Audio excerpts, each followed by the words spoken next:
तो नमस्कार दोस्तों, कैसे हो आप सब। आप सभी का स्वागत है मेरे चैनल में। और अभी निकली हुई है उच्च शिक्षा विभाग में भर्ती। और दोस्तों यहाँ पर दो तीन जो पॉइंट है उसमें बहुत सारा कन्फ्यूजन है और आज हम ये वीडियो इसी लिए बना रहे हैं कि ये कन्फ्यूजन जो है दूर करने का प्रयास करें। वैसे मेरा आप सभी से सलाह है, आप खुद जो है अपने विवेक से निर्णय लें, अपनी तरफ से रिसर्च करें, खोजें, उसके बाद जो है आप जो है आवेदन भरें। लेकिन इसमें एक चीज़ और है, कहना चाहिए आवेदन अगर किसी प्रकार से आपका गलत फील हो गया है तो भी आप बाद में उसको करेक्शन कर सकते हैं। सबसे पहला जो पॉइंट है जाति प्रमाण पत्र, तो आप लोग देखिए स्क्रीन पर स्पष्ट रूप से लिखा हुआ है, यहाँ पर देख लीजिए। जाति प्रमाण पत्र का 7वां नंबर का पॉइंट है, इसमें तीसरा पॉइंट है, सब पॉइंट देख लीजिए। अन्य पिछड़ा वर्ग को आरक्षण केवल गैर क्रीमी लेयर के आधार पर ही दे है। गैर क्रीमी लेयर का निर्धारण वार्षिक आय के आधार पर होता है।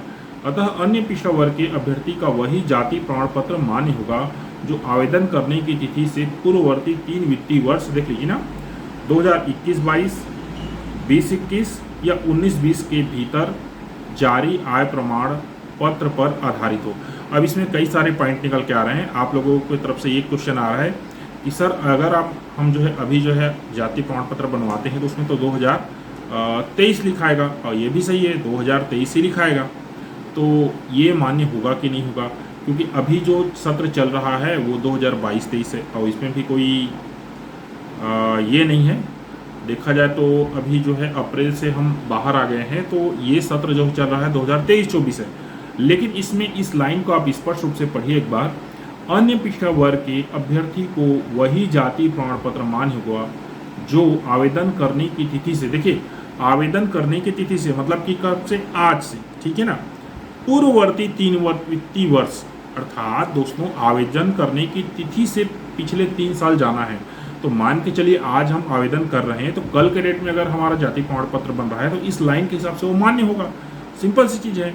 और मैं आप सभी लोग को बताता हूँ या कहता हूँ कि जो नोटिफिकेशन है ना उसका अक्षर सह पालन होता है। इसलिए जब भी कोई जो है आवेदन पत्र आप भरें तो आप जो है ना नोटिफिकेशन को अक्षर सह पढ़ें, उसके बाद ही आवेदन जो है सबमिट करें। एक सब्सक्राइबर जो है हमारे वो बोल रहे हैं कि नौकरी तो निकला लेकिन जो है ये इसका डंगा लगा दी, कहना चाहिए क्रीमी लेयर सर्टिफिकेट या जाति प्रमाण पत्र का। दोस्तों इसका कारण भी आप समझ लीजिए, ठीक है ना।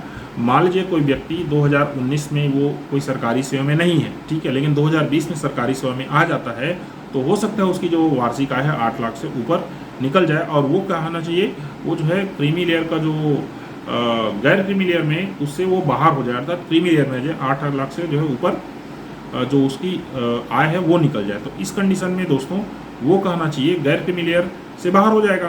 तो इस कारण से ये जो है कंडीशन यहाँ पर लाया गया है, ठीक है। अब देखिए इसमें परेशानी तो बहुत है, लेकिन इसका एक दूसरा पॉइंट भी है। अगर आपने सही जो आवेदन भर लिया, गैर क्रीमी लेयर का आपने प्रमाण पत्र लगा दिया, जाति प्रमाण पत्र, तो ऐसे बहुत सारे लोग होंगे जो पुराना जाति प्रमाण पत्र लगाएंगे, उनको जो है ओबीसी कैटेगरी से बाहर निकाल दिया जाएगा, ठीक है ना, अर्थात वो यूआर में फाइट करेंगे। लेकिन आपने सही जो है ओबीसी सर्टिफिकेट लगाया हुआ है तो आपको फिर यहाँ पर ज़्यादा प्रॉफिट हो जाएगा, ठीक है ना, अर्थात ऐसे लोगों की संख्या क्या हो जाएगी, कम हो जाएगी, तो आपको जो है अपनी कैटेगरी में फाइट करने में आसानी होगी। अब दोस्तों दूसरा जो सबसे महत्वपूर्ण पॉइंट आ रहा है, आप मेरे स्क्रीन पर देख सकते हैं, ये यहाँ पर बहुत सारे कॉलम है, लेकिन सबसे ज़्यादा जो प्रॉब्लम हो रहा है इसमें, क्या भारतीय मूल के रूप में प्रमाणित हैं और क्या आपको कभी किसी आपराधिक मामले में दोषी घोषित किया गया है, ठीक है ना। तो देखिए इसमें एक सब्सक्राइबर है, उन्होंने क्वेश्चन पूछा था, सर मेरे ऊपर जो है कोई मामला लंबित है और क्या मैं इसमें हाँ भरूं कि नहीं भरूं। देख लीजिए, क्या भारतीय मूल के रूप में प्रमाणित है।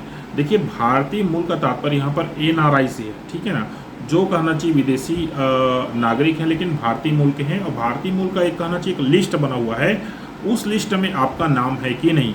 खास करके जो पंजाब एरिया है वहाँ उस साइड में कहना चाहिए बहुत ज़्यादा जो NRI रहते हैं या भारतीय मूल के रहते हैं, ठीक है ना। तो थ्योरी है दोस्तों, यहाँ पर भारतीय मूल में आपको नहीं लिखना है क्योंकि हम लोग छत्तीसगढ़ से हैं।